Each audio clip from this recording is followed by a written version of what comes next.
Hello. We going? Yep. Okay. Hey everyone, Bailey here of Farmer Bailey Plugs. Today we're going to talk about something that's probably happening for everyone. It's planting time. Your plants are being shipped out. We are in week 12 and this is the biggest week of the year. Just hundreds of plants, hundreds of orders being shipped all over the country. Grow and Sell told me that everyone's order has been shipped out, or at least it's packed. If you don't have a tracking number, by the end of the day, you probably will. When they scan the box as it leaves, that's when you get your tracking number. So don't worry if you haven't heard from them yet. The goal is for your plants to arrive by the end of the week.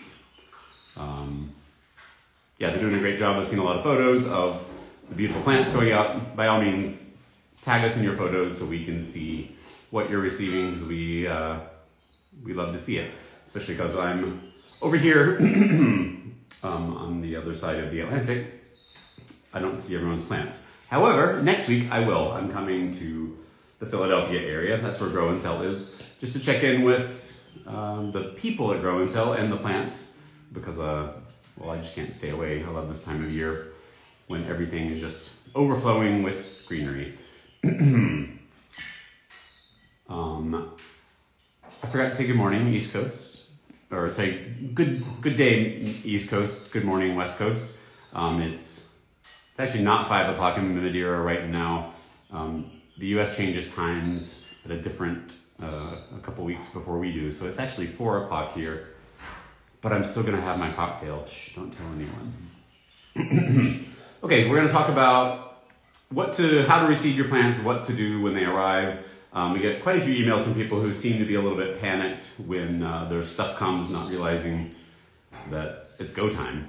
So just gonna give you some things to think about so you're ready, you're not thrown off by the arrival of your plants. As I mentioned, your plants can arrive at any time during a ship week. You select the ship week when you order, and that means it will ship in that week. It doesn't mean you're gonna have it on Monday of that week. You won't have it on Monday. Grow and Sell ships on Monday, Tuesday, and Wednesday in the busy season, usually Monday and Tuesday, just kind of depending on where you are and how long it takes the plants to get to you. The goal is that it arrives in the week that you have ordered it. So if you don't see it by midweek, don't worry, it'll probably be there by Friday. You know, obviously things go wrong, but we keep an eye on those things. Feel free to, if you don't see it by Friday afternoon, let us know and we can try to look into the situation. But 99% of the time, there's really not a problem. I'm gonna jump ahead. We'll talk a lot about plugs. So I'm kind of thinking plugs and perennials differently because their production is different, their sizes are different, the way they are shipped is different. So let me start with the perennials because our beautiful perennials have started going out. And I'm sorry, I see my cocktail coming in one moment. And what do we have? So you have one of my favorite classic cocktails, the Negroni. Gin, Campari, sweet vermouth. A little bit bitter, nice for settling the stomach. So back to the perennials. The perennials we've been shipping, and I perhaps should have been more clear on the website that these are dormant perennials. Vernalize means they're ready for spring. So vernal, the vernal equinox just happened a couple of days ago. That means it's the equinox where spring happens.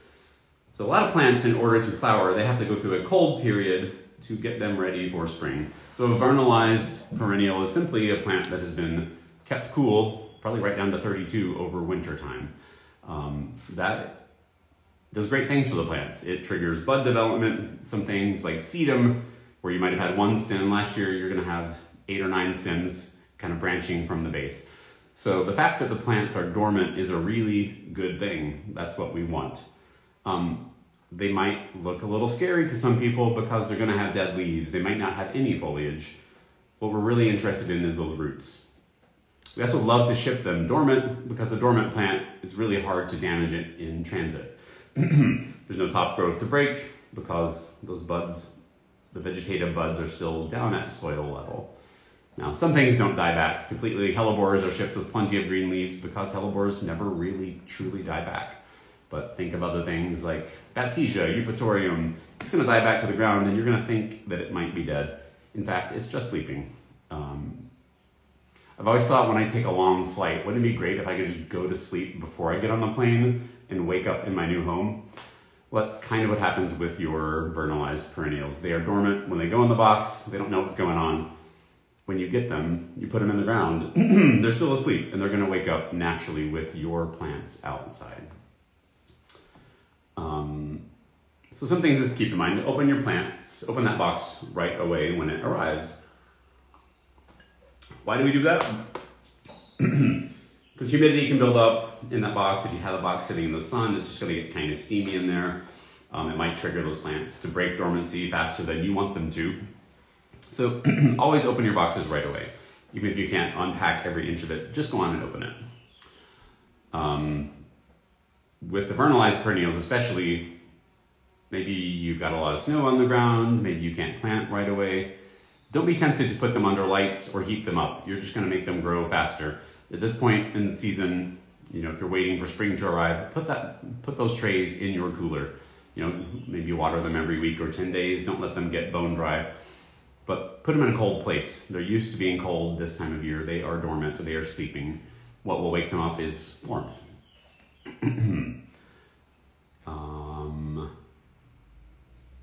Okay, we've got a couple questions this week about, some of them are shipped in styrofoam peanuts. I don't love styrofoam. I hate styrofoam. And people suggested maybe use the cornstarch peanuts, which is a cool idea, except when we're shipping, the plants are often wet. So we can't put those in the box because they will start to break down.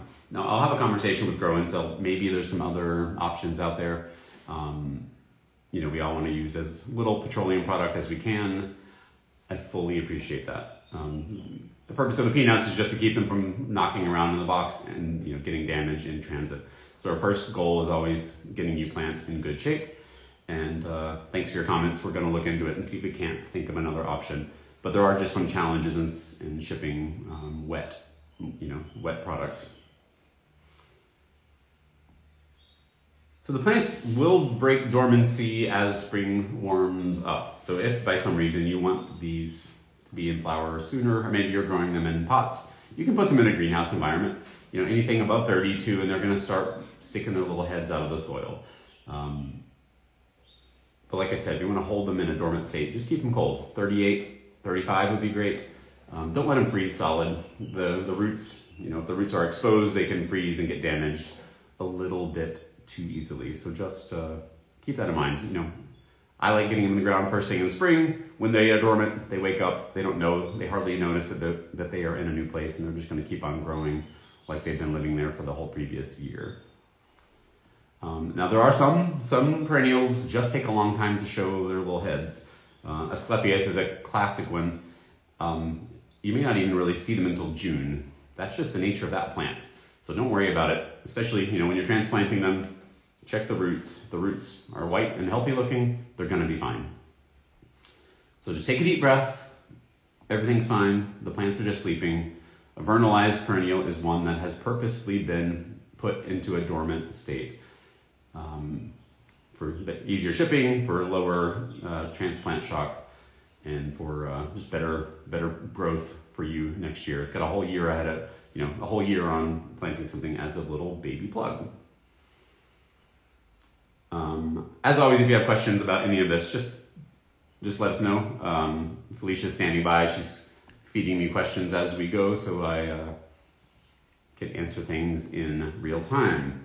Okay, so we're going to talk about plugs a little more. So I sort of differentiate plugs as a smaller plant coming from a warm greenhouse environment, by and large. With the perennials, which are larger, they're coming from a dormant state. So plugs are a little bit more fragile because they have actively growing, top growth. They are coming from a warm environment, so you have to make sure that they're not overheating or getting too cold in transit. And Grow and Sell is really, really good at watching the weather and not shipping if it's going to be unreasonably cold. Personally, we would rather see them go out when you're seeing, 28, 29 degrees than when it's hotter. So they have some insulation in that box. It's going to keep them nice and safe. Most of what we are shipping this time of year can take a little bit of frost anyway. And I'll say we have very few people receiving frozen plugs. Sure, it happens less than 1% of the time. We have your back. We're going to make that right for you if it happens. But it's just fairly uncommon that plants freeze in transit because we don't want them to freeze in transit. We do a lot to make sure that doesn't happen. So as I mentioned, the first thing you want to do is open your box and unpack it right away with some caveats. So, the humidity can build up in that box. If you keep them in the box too long, you're going to start seeing, mold or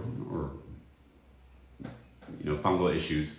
So open them on arrival. At very least, open the top if you need, to wait 12 hours to actually unpack it. At least slice that tape off, get the box breathing, take that top layer of insulation out so you can get some air into the box. I recommend opening your plants outside. Now, I don't want to say this is a big issue. On occasion, you might see a couple bugs in your box. Now, what are those bugs is worth talking about. Don't automatically assume that you've got something awful.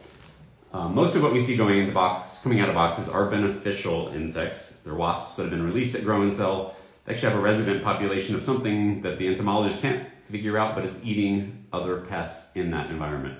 So they're perfectly harmless and beneficial. Most of what you might see are what they call drain flies, which these are all microscopic. They all look like fungus gnats, but the entomologists have really looked at each of these separately to talk about what they are. Drain flies are another issue. Drain flies just live in any moist, humid environment. They're mostly eating algae and just organic matter, like you might see collecting in a drain. They're not really eating your plants. Baby plugs have a lot of moisture and humidity at all times to keep them just, in that perfect growing conditions. And they're actually just eating the algae that forms on the surface. Now, why are these a problem now and maybe they weren't several years back? Well, previously, this would be a time when big plug producers would use pesticides such as neonicotinoids. Now, we all know that they are horrible for honeybee populations, and Grow and Sell no longer uses them whatsoever. But this is kind of the trade-off of not using these destructive chemicals, is that on occasion you're going to see a couple little flies. They are not a concern if they're going into the field or if you're putting them right into the ground. The only time you want to make sure you're not bringing these in is if you are bringing your plugs into a warm, humid greenhouse. So just keep that in mind. It's not a big issue. Open your plants outside. So if you have any of those little bugs, they're just going to go away. They're not an issue once they've got into cool soil, which we all have this time of year. Don't stress about it. But you're probably seeing beneficials or just simply harmless insects. Open your boxes outside. Another thing to think about, if you watched the Lisianthus talk I did a few weeks ago, don't put your plug trays on the ground necessarily. I think this is kind of Lisianthus specific.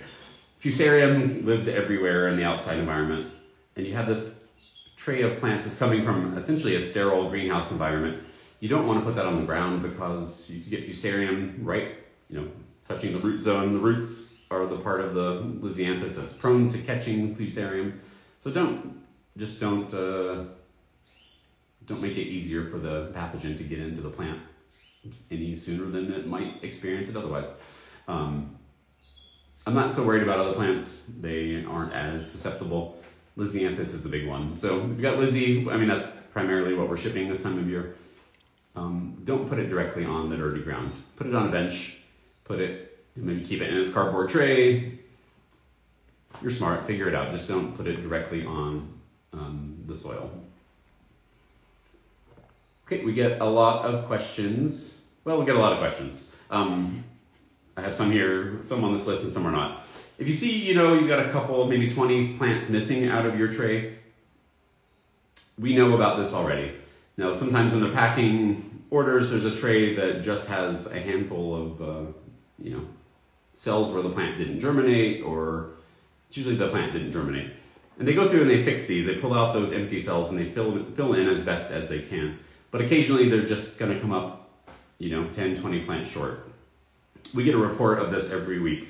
we're automatically going to credit your account. We'll send you a little email. You'll see it come through. It's pretty seamless.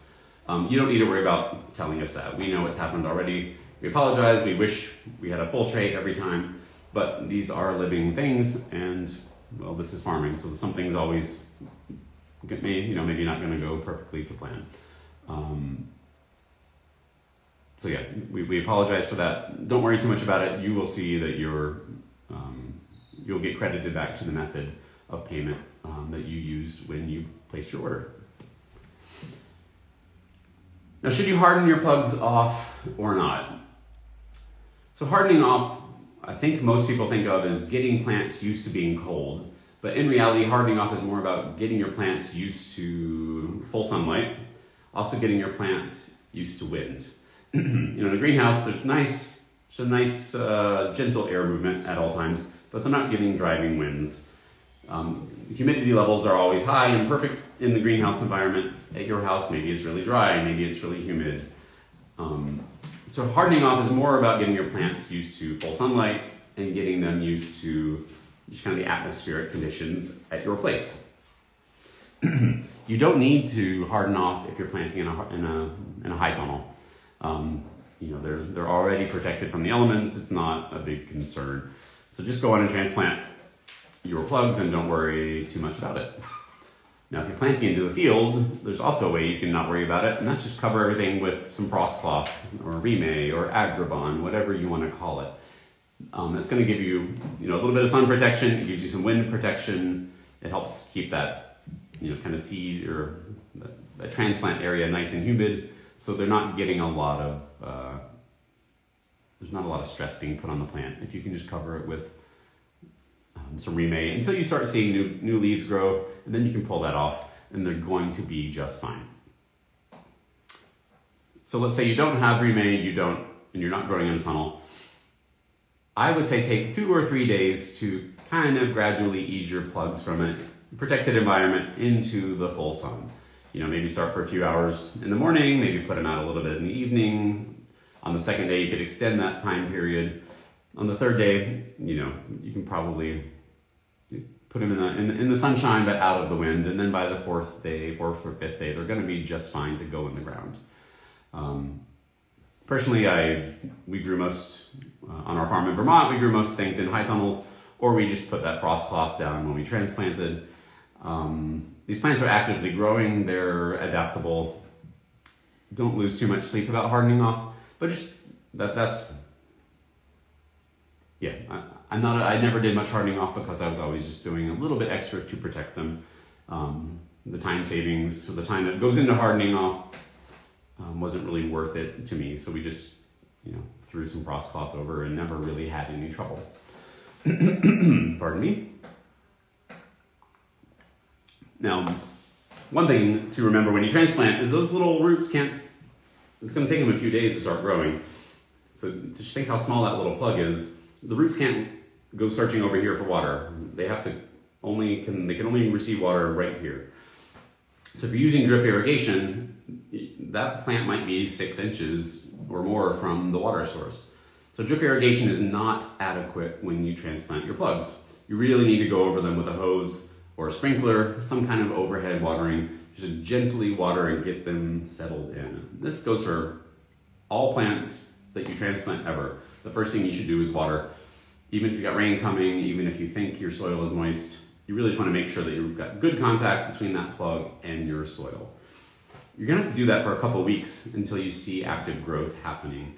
At that point, your drip irrigation is probably sufficient, but really plan on overhead watering. Set up your farm and your field to overhead water in that critical seedling stage. I can't overstate that enough. People send us pictures of things that have died, and it's just obvious from the soil that it's bone dry. The plant is just dehydrated. Plants can't survive that. Questions about if you get a plug with multiple seedlings in it. There's quite a few crops that we purposely double or triple seed your plug. Stock, snapdragons, bells of Ireland. There might be a few more. There's sometimes where it's just easier for grow and sell to, sow 2 or 3 seedlings in there just to make sure that every cell is covered. So what I do with stock, snapdragons, bells of Ireland, those types of crops, plant them together. Don't rip them apart. They have tender roots. Just plant them together. It'll help actually restrict their growth so they don't get too big. Because you can get a 5-foot snapdragon sometimes if you give them too much space. So, in that 6-inch space, put those 2 or 3 seedlings together. They're going to be fine. You'll get 2 or 3 usable stems for every 6-inch of spacing. If you have any questions about that, you can always message us. We are happy to help you. If you decide that it looks too crowded, most plants I would recommend, maybe you'll get a 4th or a 5th seedling in there and you only want 2 or 3. I would just clip off the weakest couple, leaving the strongest 2 or 3 plants. Any more than 2 or 3, you're going to, this is a little too crowded. It's better to just kind of decapitate them than disturb the roots of the plants that you've selected to live.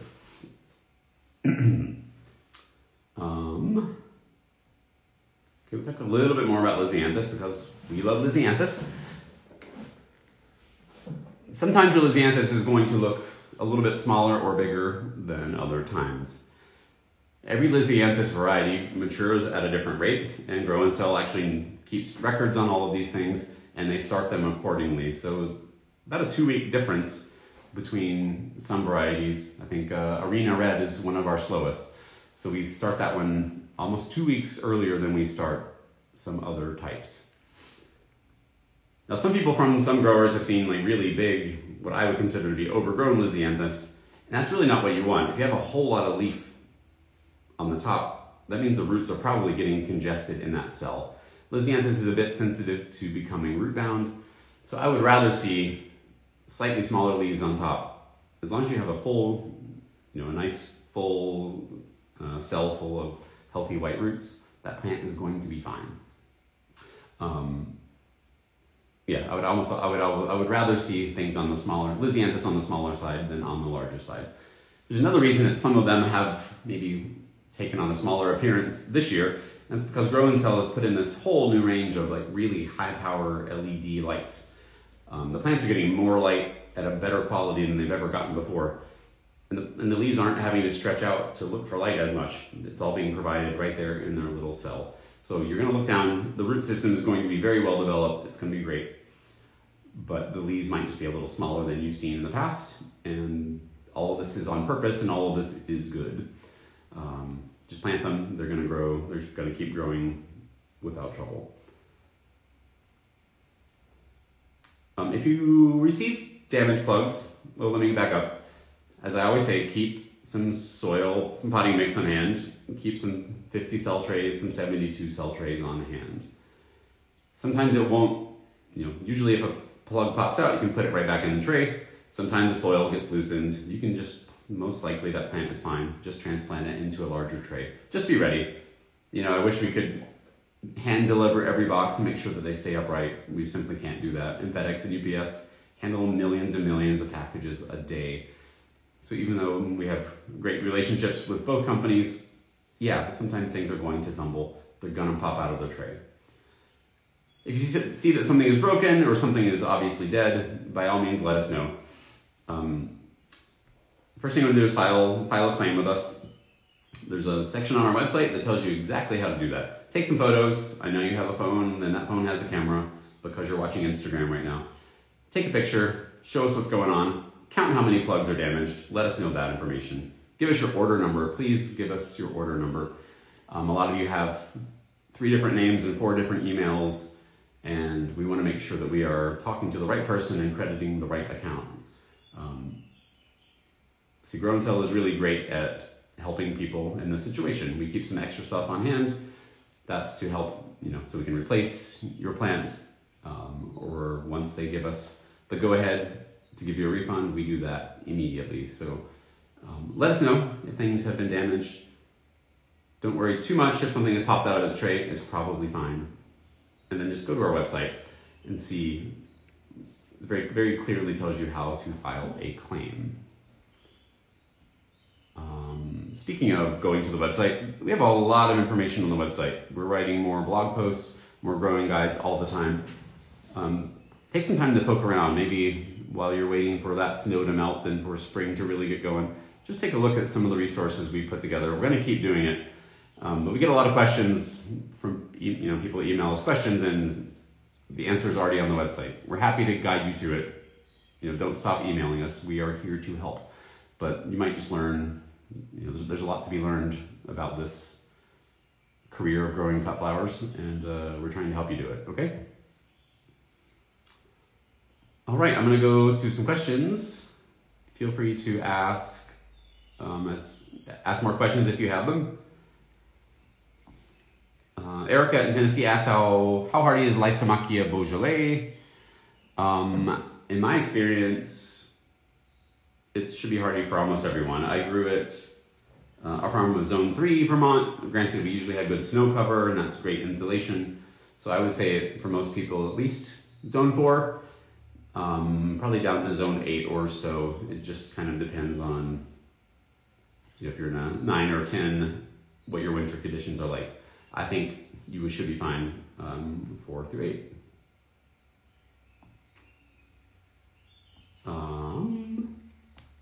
Right. Javier is asking, what's your site to order from? It's just farmerbailey.com. If you are, I'm guessing you're new to our product line, so welcome, thank you. You can order anytime at farmerbailey.com. You just need to create an account. It's just so we know who's coming to our site. But it's a really easy thing to do. There's lots of information there, as I just said. So it'll tell you how to order, how many trays fit in the box. So just take some time looking at that, if you are new here section. There's a lot of information there. There's a lot to learn up front. We know that. That's why we put it all on the website. And obviously, email us at info@farmerbailey.com if you have questions. We can always help walk you through it. There's a lot of growing guides of what to do with your plug after it arrives. All right, let's see. Rusty Shovel Gardens in Minnesota says, hey, we still have 2 to 3 feet of snow. How should I care for cool weather plants like bells of Ireland and nigella until the soil can be worked? Well, the good news is these plants that you just mentioned, and really most of what we're shipping this time of year, like it cool. That's not everything, but a lot of what we ship this time of year would prefer to be cool than to be warm. If it's going to be another 2 or 3 or 4 weeks, you need to pot those, you need to bump those up into a bigger tray. Even at cool temperatures, these cool season annuals, which we talked about, I believe, 2 weeks ago, they're going to still be growing the roots. You might not see the leaves might not look like they're doing much, but the roots will keep growing. And if you keep them in their tray, they're going to get root bound. I'm thinking, I feel like nigella wants to get root bound pretty easily. Bells of Ireland certainly does. Stock is another one that needs to go in the ground right away or be transplanted into a larger cell. So I know this year has been maybe more of the second half of winter has been a little more normal, and that places that usually get snow have gotten snow. So I think that's great, but it might be annoying because you've ordered things to arrive when you still have a lot of snow. I really recommend bumping them into a bigger tray. This would be a great time to have a cold frame so you can keep, the extreme cold off of them. Try to keep them above 32 while they're in their tray. In the ground, all these hardy annuals are fine down to 20 degrees, I would say. The soil holds a lot of, thermal mass, a lot of heat. But if they're in a tray, you don't want those roots to get frozen. The roots aren't as cold hardy as the top part of the plant. So pot them up, keep them cool, but in a lot of sunlight. It might be in and out of a garage, depending on the day. You can keep things in your cooler. I'd rather see you put them in the cooler for a day or two than put them in your 75-degree house under lights. It's just going to confuse the plant by going back and forth between hot and cold. So if you can't plant right away, by all means bump them up and try to keep them as cool and as bright as you can offer them.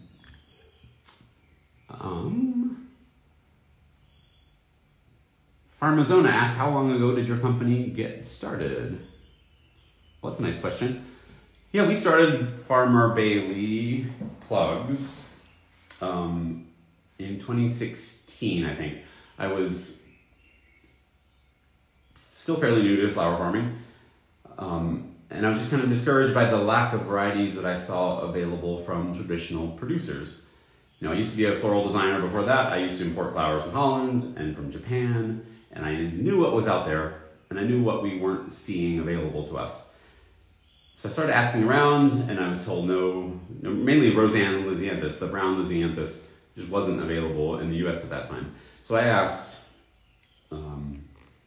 finally got in touch with Grow and Sell directly, and I asked if they would grow for me and some friends. They said, hey, we don't know about this product. Sure, if you think there's some demand, we can grow this for you.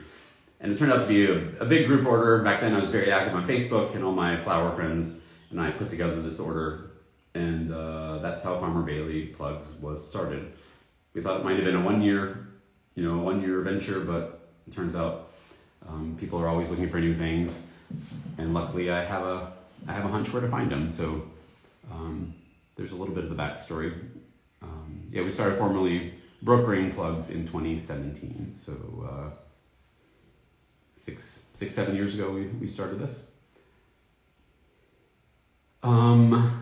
Vintage Lane Garden asks, do you have resources for warmer zones like 9B Florida? That's a great question. I'm now living in a warmer zone, or at least not a hot. So Madeira, the weather is kind of spring weather all year long, which is great for me. I'm learning a lot about growing things outside of a harsh winter environment, which is really where I've lived my whole life up until now.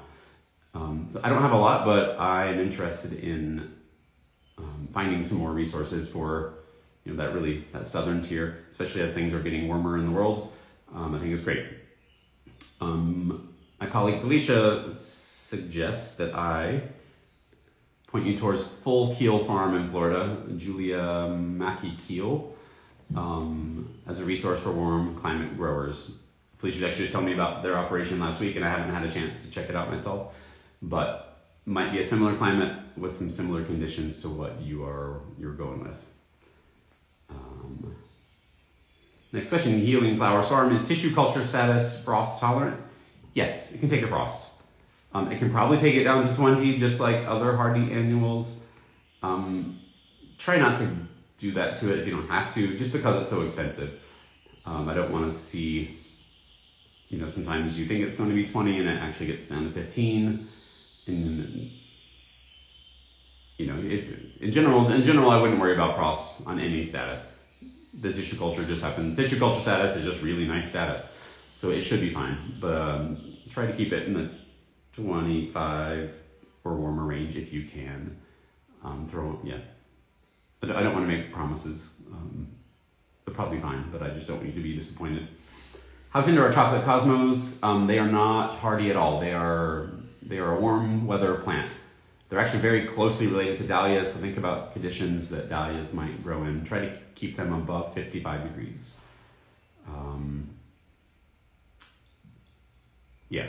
That would be one that I might recommend putting under lights if you don't have a warm place at the moment. Someone's asking how we transferred our flower farming operation to Portugal. Did we travel with seeds or plugs? Our flower operation didn't come with us. We are growing some seeds here, some sweet pea seeds, which we got through the EU or through the UK, which is a problem sometimes too. But yes, in general, the question about phytosanitary certificates, if you're shipping things across borders, you can't ship soil, and you do need to get a phytosanitary certificate on horticultural products, just to make sure you're not bringing any bugs or diseases. We are attempting to grow sweet pea seeds here, and if that works out, we will get the phytosanitary certificate to ship them back to the US, but stay tuned. We haven't quite figured out if that's going to work yet. We just transplanted them this week. It's pretty exciting to have some of our own stuff being grown on our new property here, but it's not as straightforward as I would like it to be.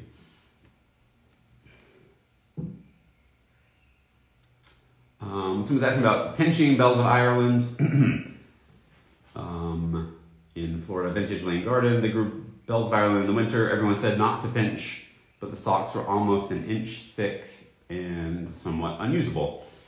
Should warmer zones pinch these? I am not the bells of Ireland expert, so if anyone has any feedback, feel free to type it in the comments. We'll talk about it right now. I think one way to reduce stem thickness is always to plant things more closely together. Amaranthus is my favorite example. You plant amaranthus and give it space, you're going to have a 3-inch trunk and it's going to be 7 feet tall. But if you plant 3 or 4 together and then you plant those every 4 or 6 inches, they have to compete with each other, and then each stem turns out to be quite usable. Perhaps you can pinch bells of Ireland. I do recall seeing them starting to branch, so if you pinch them early, you might get the same result of more stems competing for that space and those resources. But I welcome people's feedback. I'm not the world's expert on cut flowers, but I am trying to be. Sassafras MV, Kate from Martha's Vineyard asked, do you dip or suggest dipping your plugs before planting? So I talked about this, I guess about a month ago in the Lisianthus discussion.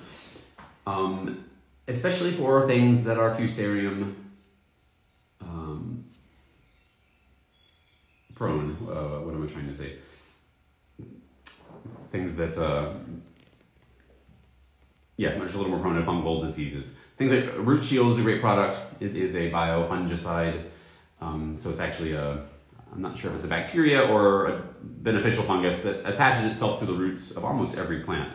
It's actually helpful for other reasons, but it makes like a protective layer around the outside of the root, and it keeps those pathogens from being able to attach to the root. So I love Root Shield. There's 2 other products that are slightly different in their composition. Actinovate is one you'll see fairly often. Prefense is from the Root Shield company, and it works in a similar way. So I recommend dipping your tray in one of those products on arrival, and then use a different product when it's going into the field. We have information on the website about this. That is something I always like to do, especially if you're an organic grower. That's a really good way to help prevent fusarium infection. We'll say those are living products. You need to order them every year. So go on and get your order in right now. It's fine in the fridge for several months, but by this time next year, those products are probably no longer effective. So probably get them now and treat all your plugs. It goes a really long way. Okay, we're about out of questions at the moment. I knew this wouldn't be a super long one today. All of these Instagram lives we've been doing, they're really just here to help you. I have negative things to say about social media. The good things I have to say are that it's just easy to do this. It's easy to talk to you. It's an easy way to communicate. We have all of these previous discussions available on the Farmer Bailey website. It's on our blog. It'll take you to a YouTube link so you can watch some of the old ones. I think they're probably available still on Instagram.